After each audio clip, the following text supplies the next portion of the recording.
Խոսեցիք մենք լսում ենք, թե հիմա լսեք ինչ եք ասում մենք։ Եղավ։ Ասեք այն խնդիրներին 4 տարվա ընթացքում, երբ որ դուք քաղաքային իշխանություն էիք, հենց դուք քաղաքային իշխանություն էիք եւ սպասեք այն տեսահոլովակներին, թե նույն մանկապարտեզներում, սպորտ դպրոցներում եւ մնացած տեղերում ինչ խնդիրներ կային եւ դուք եք այդ ժամանակ իշխանություն եւ ոչ մի բան չեք արել եւ չեք խոսում հիմա դրանից եւ խոսում եք չգիտեմ ինչերից հունիսի 7-ին լինելու է այն ինչ որ լինելու է իշխանափոխություն լինելու է սպասեք դրան իսկ մնացածը դուք մտածեք Արցախի մասին որ հիմա ձեր այդ քարտեզը կպծված է չմոռանաք որ մինչեւ 2015 թվականը եղել է նաեւ Արցախը Արցախի հանրապետություն Շնորհակալություն։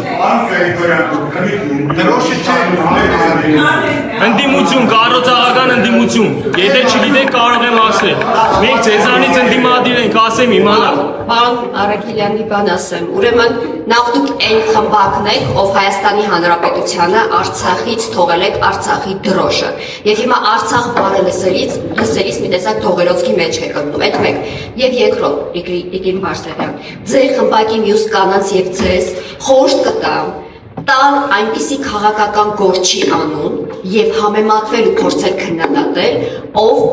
ձեր անցած ճանապարհին հավասար ճանապարհ ունի։ Կգնաք 20 տարի, կանցնեք մեր քաղաքական թիմի ղեկավար Մարտու Գրիգորյանի անցած քաղաքական ճանապարհով, կմեծանաք, փորձառություն ձեռք կբերեք 2046 թվականին ձեզ եւ ձեր մյուս խմբակի կանանց կհրավիրեմ սուրճի սեղանի շուրջ եւ կխոսենք քաղաքականությունից, մեծ քաղաքականությունից եւ արդեն այս բարակամ կխոսենք քննադատություններից։